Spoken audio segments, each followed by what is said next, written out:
नमस्कार, मैं Suresh बावरवा James mind institute की ओर से आपका स्वागत करता हूं। आज हम बहुत भाग्यशाली हैं कि हमें वो गूढ़ रहस्य का पता चल गया है जो सदियों से मनोवैज्ञानिक और हमारे लिए सिर्फ जिज्ञासा का विषय रहा था। आज हमें वो प्रचंड शक्ति के बारे में पता चल गया है जो सिर्फ और सिर्फ सफल लोगों को ही पता था, और वो लोग उस शक्ति का उपयोग करके बुलंदियों को छू ली है। आज हमें वो सर्वशक्तिमान गॉड के बारे में पता चल गया है जो हमारे अंदर ही छुपा हुआ है, और वो रहस्य, वो जादू, वो प्रचंड शक्ति, वो सर्वशक्तिमान गॉड जो यह यूनिवर्स के साथ जुड़ा हुआ है, उसको हम मन के नाम से पहचानते हैं। जी हाँ दोस्तों, हमारा मन ही सर्वशक्तिमान गॉड है। ऐसे अद्भुत और चमत्कारिक मन के बारे में जानने की और उसकी प्रचंड शक्ति के बारे में ज्यादा जानकारी पाने की जिज्ञासा सभी को होती है। जिंदगी में मानव सब कुछ पा लेता है, फिर भी परम सुख नहीं पा सकता।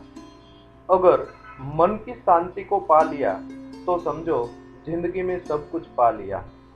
आखिर में शांति के लिए ही हम सख्त मेहनत करते रहते हैं। शांति भी उसी को मिलती है जो सुखी होता है। जो लोग कोई ना कोई व्याधि या दुख से पीड़ित होते हैं, वो लोग कभी भी शांति को महसूस नहीं कर सकते। सुख की व्याख्या देना कठिन है, फिर भी जो लोग जीवन में सफलता को पा लेता है, वो सुख को अच्छी तरह महसूस कर सकते हैं, और जो लोग सुख को महसूस कर सकते हैं, आखिर में वो ही मन की शांति का अनुभव कर सकता है। सफलता किसे कहते हैं? परीक्षा में ज्यादा मार्क्स लाना सफलता है? कोई स्पर्धा में अवार्ड मिलना सफलता है? कोई बिजनेस अच्छी तरह चलाना सफलता है? यह सब सफलता ही है, लेकिन हम जीवन में मिलने वाली कोई एक चौकस सफलता से सुख की अनुभूति नहीं हो सकती। हमारे जीवन में सर्वांगी बदलाव लाने वाली सफलता को ही सच्ची सफलता कही जा सकती है। उदाहरण के तौर पे हम कई सारी नकारात्मक मान्यताओं की कैद में जी रहे होते हैं। यह मान्यता की कैद से बाहर निकलना, नकारात्मक विचारों को मन से हटाना एक सफलता ही है। कोई शारीरिक बीमारी या रोग से मुक्त होना भी सफलता है।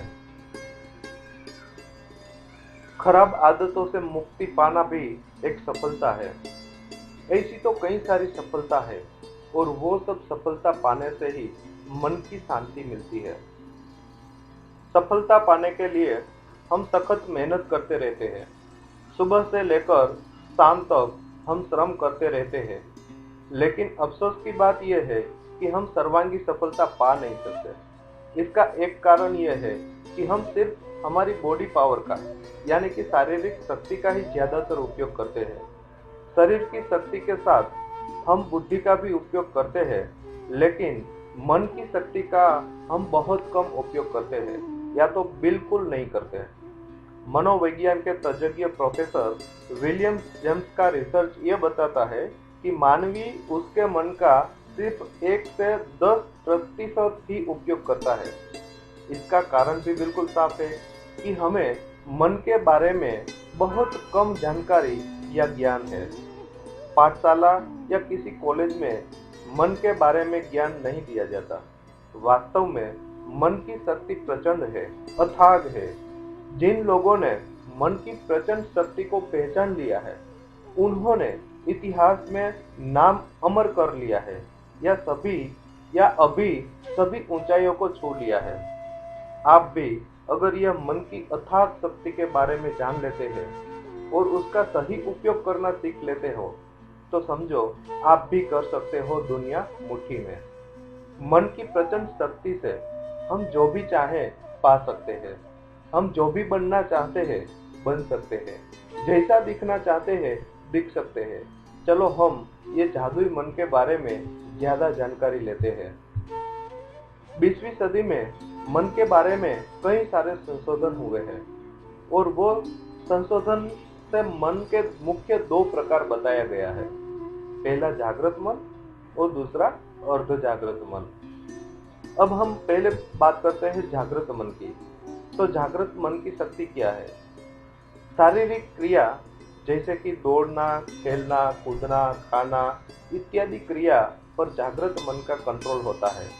सोचना, तर्क करना, हमारा बुद्धि का अंग, पृथक्करण, अर्थघटन, सभी इंद्रियों पर काबू एवं सभी इंद्रियों का उपयोग, निर्णय लेना, निर्णय लेकर उसका अमल करना, सही या गलत का न्याय करना इत्यादि क्रियाएं हम जागृत मन से करते हैं। शक को पहचान कर उसका अमल करना, पसंदगी करना, इच्छा की उत्पत्ति करना इत्यादि जागृत मन की शक्तियां हैं। जागृत मन के पास सिर्फ 10% शक्तियां हैं। जागृत मन की शक्ति मानवीय शक्ति है। अब हम बात करते हैं अर्ध जागृत मन की शक्ति के बारे में। जागृत मन के पास सिर्फ 10% शक्तियां हैं और वह मानवीय शक्ति है, जबकि अर्ध जागृत मन के पास 90% शक्तियां हैं। 90% भी सिर्फ बताने के लिए।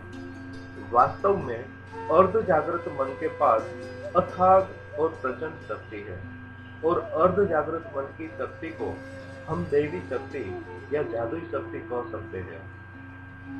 जागृत मन जब हम चाहते हैं तब कार्य करता है, जबकि अर्ध जागृत मन 24 घंटे और 365 दिन बिना थके, बिना रुके कार्य करता ही रहता है। हमारी सभी इंद्रिया पर का कंट्रोल जागृत मन के पास है और अर्ध जागृत मन के पास भी है। कई बार हम किसी घटना या क्रिया की तुरंत प्रतिक्रिया देते हैं। जैसे कि कोई गर्म चीज को हम पकड़ते हैं तो तुरंत हम उस झटके से उसे छोड़ देंगे। यह प्रतिक्रिया अर्ध जागृत मन की शक्ति है। अंतर मन की आवाज। अगर हम कोई गलत काम करने जाते हैं तो कोई अदृश्य शक्ति हमें रोकती है, अंदर से हमें रोकती है, वो कार्य करने से मना करती है। यह शक्ति अर्ध जागृत मन के पास है। टेलीपैथी। कई बार हम किसी को मन में याद करते हैं और वो सामने से आ जाते हैं, या तो उसका फोन या मैसेज आ जाता है। यह टेलीपैथी की शक्ति अर्ध जागृत मन की शक्ति है। याद शक्ति, ज्ञान, प्रज्ञा, शब्द का निर्माण करने की क्षमता, इमोशन जैसी कई तरह की शक्तियां अर्ध जागृत मन के पास है।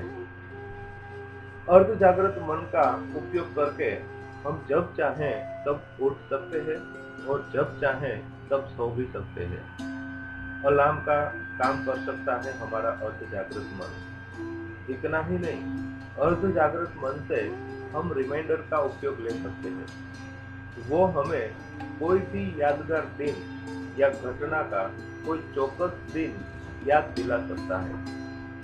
हमारा स्वयं संचालित चेता तंत्र का पूरा काबू अर्ध जागृत मन के पास होता है। अर्ध जागृत मन का उपयोग करके हम जब चाहें तब, जहां चाहे वहां, जैसे चाहें वैसे मर भी सकते हैं। यानी कि यह इच्छा मृत्यु की शक्ति भी अर्ध जागृत मन के पास है। शारीरिक वृद्धि और शरीर के सभी अंगों को कंट्रोल करने की शक्ति अर्ध जागृत मन के पास है। रोग प्रतिकारक शक्ति, जलन या वेदना पर का कंट्रोल भी उसी की शक्ति है। सृजनात्मक विचारों की उत्पत्ति, सर्जन शक्ति, प्रेरणा बल, मनोबल, आयोजन इत्यादि अर्ध जागृत मन की शक्तियां हैं। अर्ध जागृत मन वातावरण को भी काबू में कर सकता है। अर्ध जागृत मन का उपयोग करके हम कोई भी चीज, संपत्ति या कोई भी व्यक्ति को अपनी ओर आकर्षित कर सकते हैं। हमारे जीवन में कई सारी समस्याएं होती है। हमारी सभी समस्याओं का हल अर्ध जागृत मन के पास है। हमारे सभी सपने या इच्छाएं पूरी करने की शक्ति हमारे अर्ध जागृत मन के पास होती है। हमारा अर्ध जागृत मन अलादीन के चिराग से निकला जीनी की तरह है। वो हमारी सभी इच्छाएं पूरी कर सकता है। जरूरत है सिर्फ हमारे मन को समझने की, यानी हमारे मन में सोया हुआ जीनी को जगाने की। अगर एक बार हमने जीनी को जगाने की टेक्निक सीख ली तो समझो हमारे जीवन में बहुत सारा बदलाव आ सकता है। अब हम बात करते हैं मन की अवस्था के बारे में। मन की मुख्य 4 अवस्थाएं होती है। पहली बीटा, दूसरी अल्फा, तीसरी थीटा और चौथी डेल्टा। हमारे शरीर में जैसे हृदय धड़कता रहता है वैसे ही हमारा मन भी धड़कता रहता है।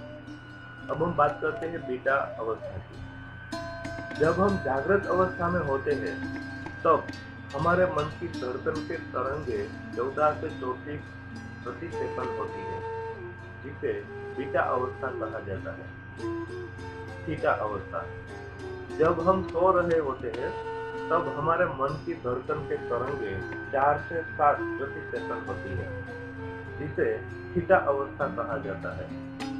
अब बात करते हैं डेल्टा अवस्था की। तो जब कोई बेहोश हो जाता है तब उसके मन की धड़कन के तरंगे 1 से 4 प्रति सेकंड हो जाती है, जिसे डेल्टा अवस्था कहा जाता है। अब हम बात करते हैं महत्वपूर्ण अल्फा अवस्था की। तो हमारी जागृत अवस्था और नींद की अवस्था के बीच अर्ध जागृत जैसी एक चौकस अवस्था होती है, जिसे अल्फा अवस्था कहा जाता है। यह अवस्था के दौरान हमारे मन की धड़कन के तरंगे 7 से 14 प्रति सेकंड होती है।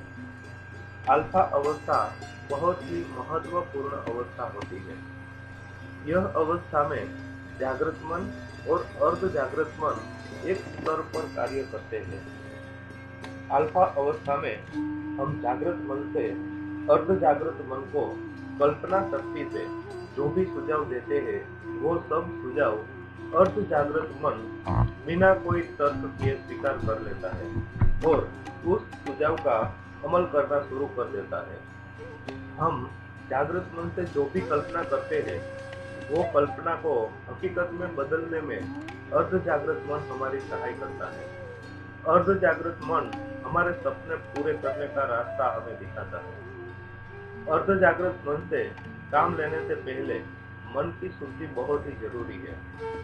हमारे मन में पड़े नकारात्मक इमोशन या विचारों को दूर करना बहुत जरूरी है। समस्त दुनिया के सभी लोगों को दिल से माफ कर दो। ऐसा करने से आपका मन एकदम हल्का हो जाएगा। प्रयत्न पूर्वक नकारात्मक सोचने की आदत डालो। ऐसा करने से नकारात्मक विचार अपने आप दूर हो जाएगा और आप स्वस्थ मन से आपके अर्ध जागृत मन से ज्यादा अच्छी तरह से काम करवा सकोगे। तनाव की अवस्था में हम हमारे अर्ध जागृत मन को स्पष्ट दृश्य नहीं भेज सकते। हमारा अर्ध जागृत मन चित्र की भाषा अच्छी तरह समझता है। अल्फा अवस्था में हमारी कल्पना का दृश्य देखना यानी मनोचित्रण विजुअलाइजेशन करने से हमारा अर्ध जागृत मन उस दृश्य को हकीकत में बदलने के लिए कार्य करना शुरू कर देता है।